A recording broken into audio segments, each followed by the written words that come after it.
Good morning, good morning, good morning, everybody. Happy Friday. It is Friday and it is all about love. I think one of the singers said, they're to be loved, to be loved. Oh, what a feeling to be loved. I am so excited to have one of my favorite people on today, the Dr. Alicia. I'm going to bring her on shortly.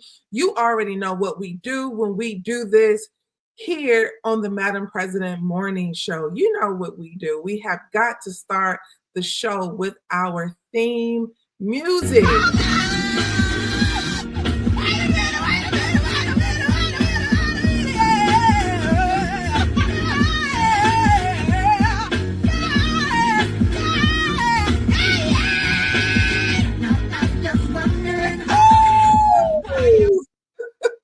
That song gets me excited every time I hear it. You guys know that. You know that we do this Monday through Friday, 9:30 Eastern, every chance we get. Now, do not forget, this is the FlyNubianMoney.com network. This is a place where Black women have big voices, okay? If you want to get your money up, go to FlyNubianMoney.com. If you want to get your mind up, text Queens to 87948.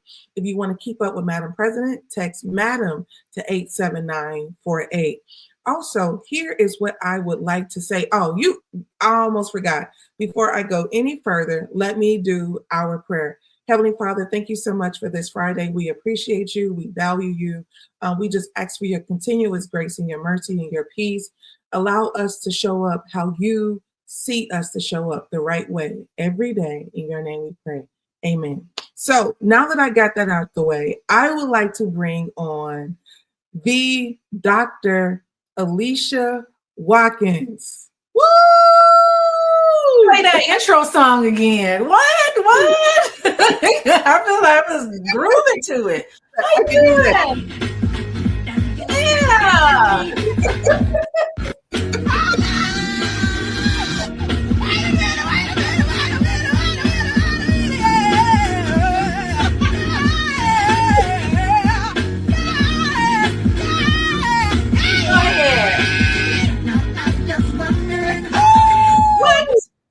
Come on.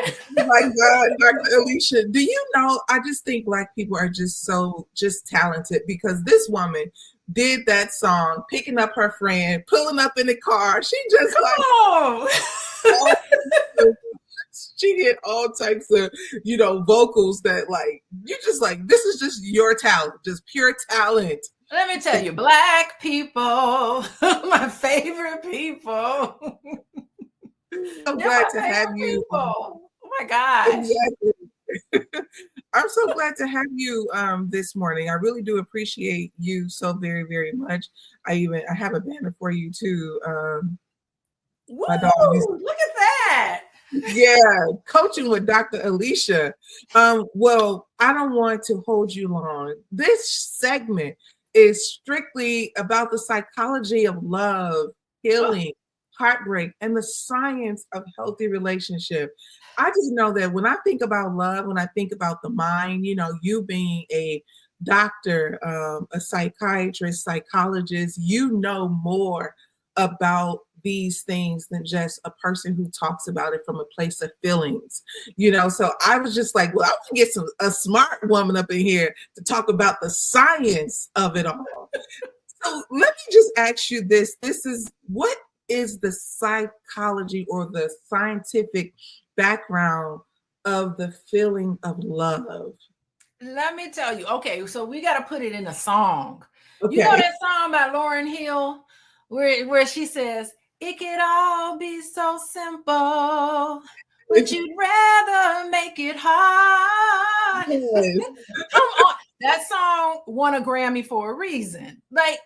It seems like it should be simple, but the psychology of love is super complex. It is not as everything that it seems to be on the surface is one thing, but there's a whole lot of feelings, emotions, past traumas, past triggers, past heartbreaks. All of these things are going on in the background, and how aware you are of how these things affect your life, how it affects how you love, how you find somebody that you love. That's part of the problem. the barriers. And then once you find somebody that you just could stomach sitting down and having a dinner with, having a meal with, then that's when the real work begins. And so people just need to be realistic about the intricacies of finding love, healthy love, you know, in a way that is healthy, in the way that it's supposed to be, to share someone with, and be able to keep it where you don't have all these toxic elements coming in. To do that takes transparency. It takes being vulnerable. Oh my God, that's scary. Yes. All of these things that many of us are not equipped dealing with it, but there is a science to being healthy that cuts across race, cuts across culture. I was just talking to a client this morning. I could be walking around in India and I can look at a couple. I don't know what they're saying. They're speaking their language. I don't know what they're saying, but I could be able to look at them and tell whether that relationship seems healthy or whether she don't really like him. He got problems with her. You know, we can see by body language, by how people interact with each other, whether things are going on the way it should be. So it could all be so simple, but it's not. Oh my God, you're singing the real song too. And I also was just thinking about sometimes we talk about how sometimes Black girls grow up in our community with missing fathers. When we have, and I was doing some research on this myself, but when we don't have a relationship with our father, what does that do to our relationship with men in general? Like the trust element, the interaction, because I believe that's one of the challenges that people are facing as we go into this era of the 50-50 podcast conversation that's always circulating online. The question really is, you know, have we not even just witnessed healthy love, but when there are components of your identity that is completely missing, you don't have interaction. If my father was killed and I was 10, I grew up, you know, there were men around, but do I miss that interaction where, you know, I want to know the impact that it holds on women as they grow. Okay, well, first thing I want to say is that your past does not dictate how your life operates currently. Okay. Okay. I like that. So okay. I am not getting into, if you want to talk about these movements, I'm not getting into these red pill movements that is nothing but hatred toward the genders. They promote divisiveness between genders. And oftentimes these individuals are so steeped in grappling with rejection and hurt themselves that they give these oversimplified answers that reinforce biases rather than promoting healing. Ooh. I want to get away from these conversations and these narratives that because you didn't have a father in the home, that you're no good and you need to be pushed to the side and that you need to be chewed away. When science tells us that how you are to react in a relationship currently depends on the quality of the relationship you have with your mother in teenage years. Look it up. Woo! Come on, I got you dropping bombs. Look it up. Yo, Dr. Because I'm cute. I didn't show up and say in my cute little outfit and say, give me a license, give me a PhD. No, I think you're right, because I believe that I think that makes a lot of sense too, because we spend a lot of time with our mothers no matter what. So we spend a lot of times with our mothers and we are forced to reckon, you know, we're forced to manage, we're forced to deal, we're forced to communicate, we're forced to, you know, go through a lot of different channels as women with the mothers. And that's just the reality is not every woman has a healthy relationship with their mother. So it's like, I think sometimes some of the components, I love that you said and mentioned that your past does not dictate your current life, because sometimes I really feel like you said, Black women in general, and like you said, this cuts across any race, no matter what your race is. You know, having an absent father does not give, you know, the world permission to be harsh or to invalidate, you know, who you are and what you bring to this existence. So I agree with you. That's a loving household. Correct. no matter what the family structure. I love that because I feel like I grew up in a very loving household with a lot of compassion and sensitivity. I tell people today that my grandmother was very sensitive. You know, you can't say anything you want to her. And I think she passed that sensitivity to everybody. You should see us on a Thanksgiving Day. Everybody, you can't say nothing to nobody without somebody feeling like you hurt their feelings. So I always think about that. Now, But I'm gonna tell you, I come across men who say, I did not have a father in the home. And because of that, I want to come to you, Dr. Alicia, because I want to make sure that my family is healthy. I don't want to be absent. I want to make sure that I'm there for my family because I experienced it. I understand what that feels like. I understand the pain and hurt from that. And I want to make sure I do it right. And that I give an applaud to because that is the type of attitude that you need to have. Because the gold standard is to have two parents in the home, okay? Is to have a loving family and a loving relationship. Because from 0 to 18, you want to keep your ACEs score, adverse childhood experiences, as low as possible.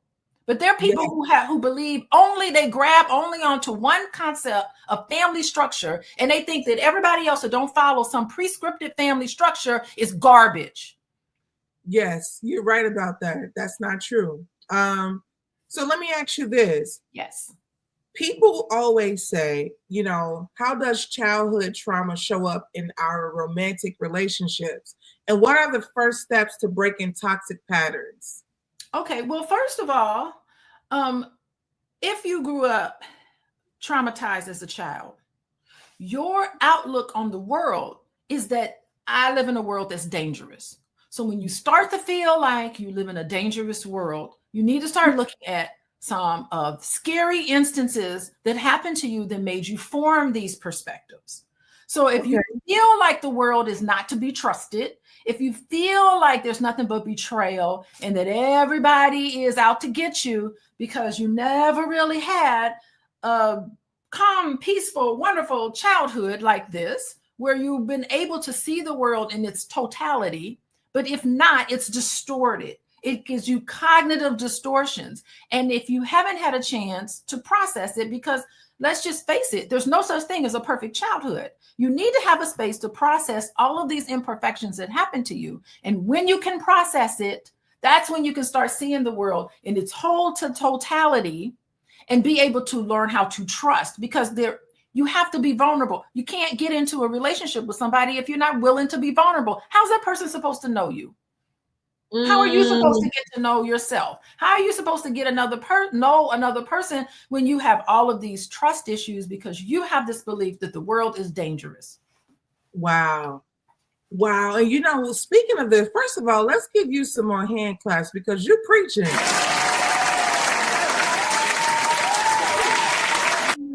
Dr. Alicia, a round of applause. Dancing. Yes, I really agree with you so just greatly because, you know, if you do grow up in an unsafe environment, you do feel like the world is a bad place and you always got to look over your shoulders.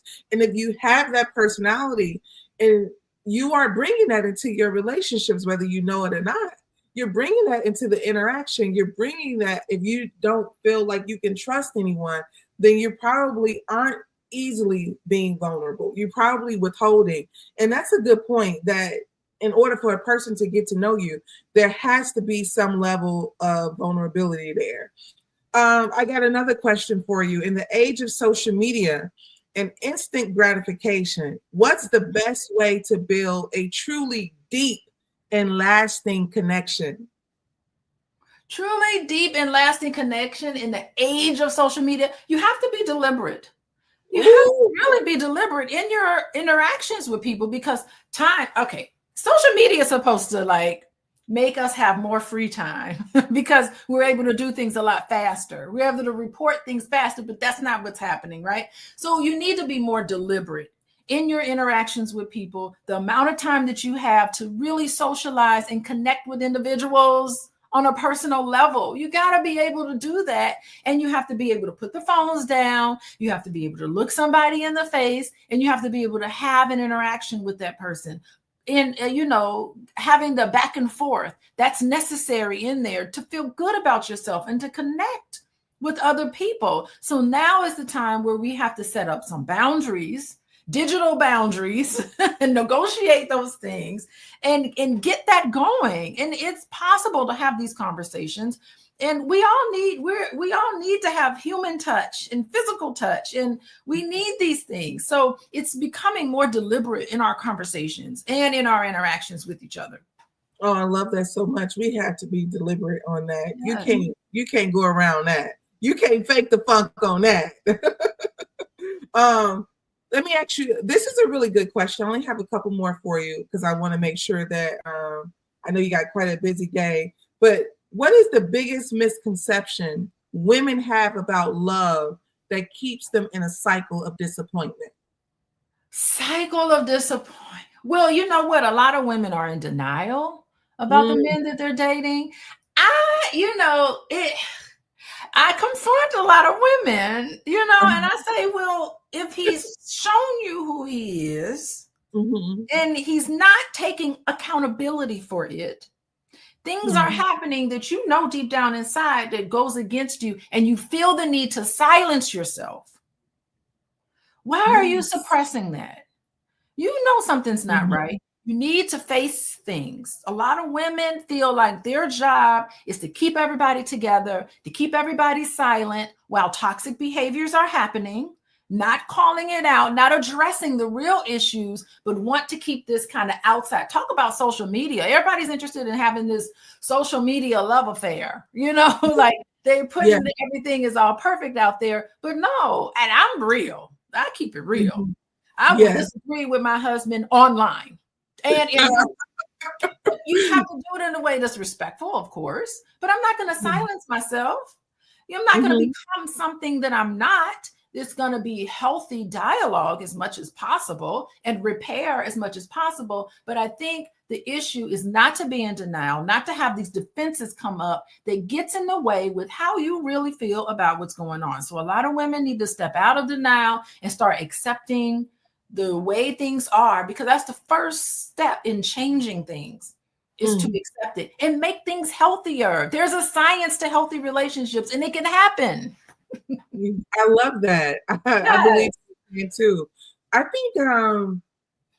think that you're speaking a lot of truth to power, for sure. One of the things that I personally felt that women have a little bit misconstrued romantically is a fairy tale. It's kind of like this person. I'll speak for myself.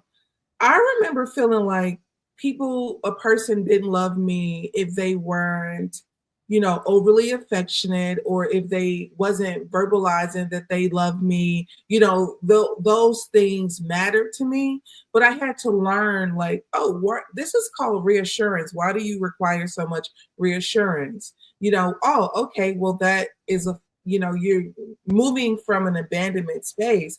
That's everybody is not thinking that. Some people are not giving you verbal reassurance if that's not understanding that they know that you require. That's number one.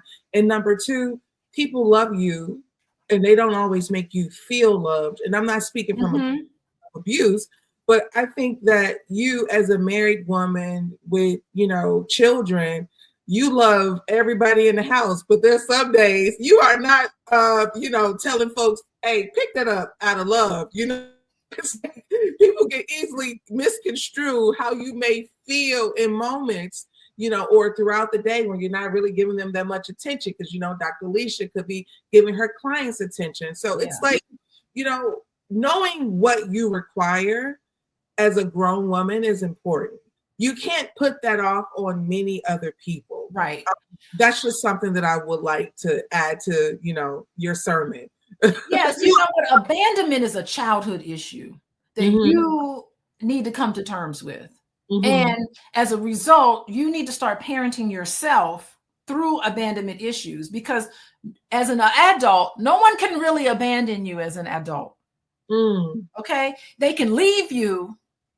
They can choose to do something different, but abandonment doesn't happen in adulthood. It happens in childhood. because these are boundaries for relationship. You can't look for your partner to give you that level of validation. You need to come into the relationship filling yourself up. So when I do on Sunday nights, sometimes I'll do Healing Haven book club, and we're talking about that inner fountain.